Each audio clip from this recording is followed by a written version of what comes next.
Pak Prabowo sedang bermain-main dengan api. Dia sedang berjudi. Dia berjudi soal masa depan rakyat Indonesia. Dan dia juga berjudi soal masa depan kekuasaannya sendiri. Memang harus ada pengakuan yang jujur bahwa ekonomi kita tidak sedang baik-baik saja. Gitu. Tidak sedang baik-baik. Harus jujur kita akui sebenarnya. Oke. Hari ini ya Center of Reform in Economics ini mengeluarkan data yang sifatnya sangat anomali. Contoh, ya kan? Anomali ini ya? Anomali, ya. Biasanya menjelang Lebaran harga naik. Di mana-mana seperti itu, ya kan? Tahun ini harga turun. Deflasi. Deflasi, kan aneh. Kenapa tuh Mas? Akan terlihat bahwa gerak-gerak politik yang selama ini mengendap akan terangkat ke atas akibat gempa bumi ekonomi yang melanda dunia. Jadi kita mulai melihat misalnya bagaimana membayangkan kestabilan politik negara ini ketika upaya untuk mendesain satu kebijakan ekonomi, kebijakan sosial, kebijakan pertahanan bahkan akan diganggu oleh eksternal faktor.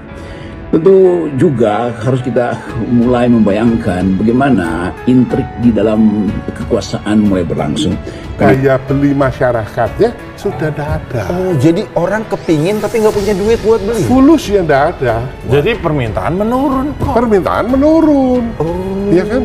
Memang pemerintah Menteri Keuangan ya mengatakan salah satu penyebab turunnya ini adalah memang diskon tarif listrik katanya. Oh ya. Tarif listrik kan ada diskon kemarin. Tapi berapa persen sih kontribusinya terhadap inflasi ya? Ya, yang saya khawatirkan adalah ini memang daya beli masyarakat yang turun.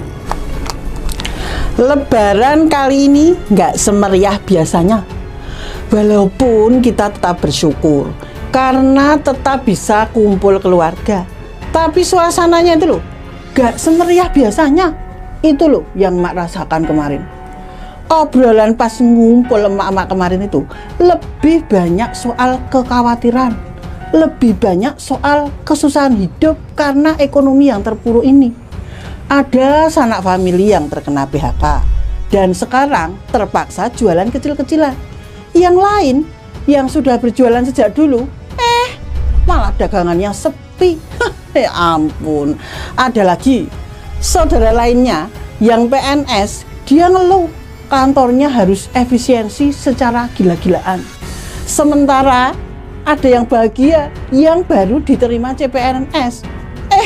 Tapi dia malah nggak jelas kapan bisa mulai kerja dan kapan bisa mulai terima gaji. Piye? Kamu metoyi. Karena ekonomi susah, jadi banyak yang nggak mudik. Apa ya? Yang lancar korupsinya, bahaya. Iyalah lancar karena ada penurunan orang-orang yang mudik. Salah satunya karena faktor ekonomi. Banyak yang PHK dan daya beli lemah. Nonton berita Pak, biar nggak ketinggalan informasi. Pak, nonton berita. Hah? Iya Pak, karena masyarakat tahun ini banyak yang nggak mudik. Karena cari uang susah, banyak PHK, malu untuk pulang kampung. Jadi Bapak harus tahu ya, rakyat pada kesusahan PHK di mana-mana. Bagaimana mau mudik? Mikir. Tuh Pak, mikir Pak DPR, suruh mikir tuh sama rakyatnya tuh. Tahun ini 45 juta orang tidak mudik karena turunnya penghasilan. Apa ya? Terlalu berani menyimpulkan tanpa pengen tahu keadaan rakyat, kenapa nggak pada mudik. Ya sih, saya sendiri nggak mudik, nggak kemana-mana karena nggak punya dana, karena juga habis PHK. Iya. Jumlah pemudiknya turun, tahun lalu hampir 200 juta, 193 juta. Oke. Tahun ini hanya 146 juta. Turunnya 50 juta. 50 juta itu kalau dari total 150 ya 30% juga. Iya. Mungkin emang dia Bang Thoyib. Oh ya 3 tahun. 3 tahun. Bukan itu. Kenapa ada sekitar 50 juta orang nggak mudik, nggak lebaran, pindah agama? Sistem hukum kita sudah rusak dan tak bermoral. Sistem hukum kita tunduk patuh kepada kekuasaan. Sistem hukum kita korup dan tunduk patuh kepada kekayaan. Ini sungguh bukan kondisi yang baik buat menarik investasi dalam jumlah sampai 6 kali lebih banyak dibandingkan yang kita sanggup sekarang ini. Ini adalah benar-benar kondisi yang nggak kondusif dan nggak mendukung. Januari dan Februari data dari Kementerian Tenaga Kerja itu katanya 20.000. 20.000 Januari dan Februari. Oke. Ya. Tetapi kalau data dari Apindo 40.000. Oh, jadi Ya. yang dilaporkan ke kementerian 20.000 Realnya? data dari Apindo. Apindo melihatnya dari mana? Dari orang yang mengambil tunjangan hari tua hari dan tua. tunjangan Pensiun tidak lah bekerja. ya. Iya, tidak bekerja.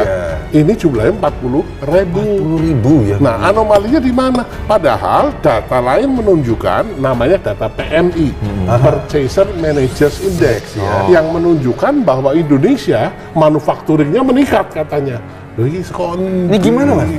Manufacturing meningkat. Ya. PHK meningkat. Meningkat, Harusnya iya. kan kalau manufacturing meningkat, Robot PHK kali nggak ya? ada dong. Nah, Apakah ada replacement? Misalnya Robot. pembangunan teknologi atau apa? nah ini yang menarik nih. Ini jadi data-data ini kan. Waduh, datanya terjadi sumir. anomali.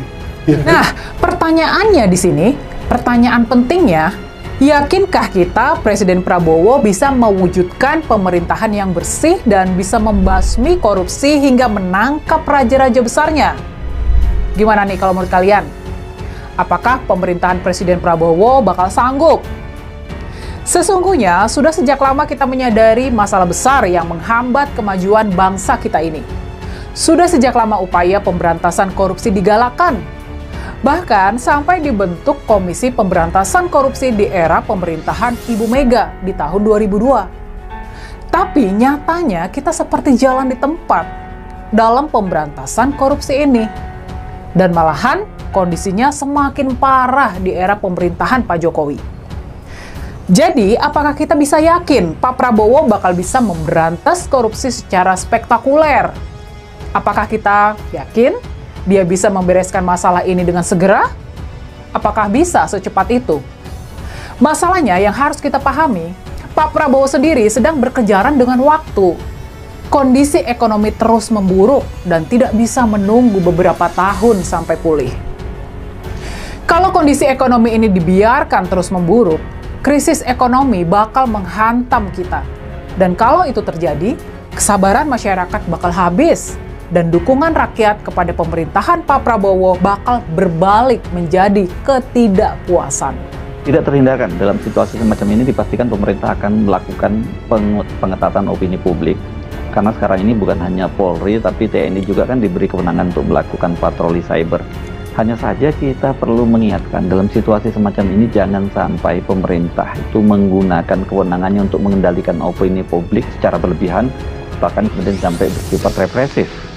Ya, Herso, dalam keadaan turbulensi politik ini tentu akan ada semacam hak, sebut aja, hak istimewa dari para petinggi keamanan untuk melakukan pemantauan situasi. Dan diskresi itu memang diberikan oleh undang-undang, misalnya TNI atau Polri melakukan operasi cyber untuk melihat di mana potensi para pengguna atau pemimpin opini publik di dalam media sosial itu mendalilkan sesuatu yang membahayakan negara. Tetapi saya tetap menganggap bahwa harus ada semacam kesepakatan di antara masyarakat sipil bahwa keadaan ini tidak boleh memberantakkan ide tentang Indonesia, tidak boleh memberantakkan kekuatan pertahanan negara yang sangat mungkin mengalami pelemahan karena tidak mampu untuk menghitung efek geopolitik misalnya tuh, sehingga dimanfaatkan oleh intelijen asing. Tetap kita mesti menganggap bahwa negara ini tidak boleh larut di dalam sekedar pesimisme atau sekedar olok-olok. Nah, itu yang pentingnya kita melakukan perhitungan. Lebaran sepi, Indonesia menuju krisis ekonomi. Kepadatan lalu lintas masih mewarnai momen Lebaran, namun berbagai data menunjukkan bahwa jumlah pemudik tahun ini turun signifikan. Anjloknya jumlah pemudik tak dapat dianggap persoalan biasa, karena menjadi indikator perekonomian Indonesia tidak sedang baik-baik saja. Momen Lebaran semestinya memicu perputaran uang besar-besaran dan menjadi sarana pemerataan kesejahteraan. Ambruknya daya beli masyarakat sebetulnya sudah terasa sejak pertengahan tahun 2024. Saat itu Indonesia tercatat mengalami deflasi sejak Mei hingga September 2024 dan berlanjut 1 bulan jelang Ramadan ketika tingkat konsumsi masyarakat semestinya meningkat.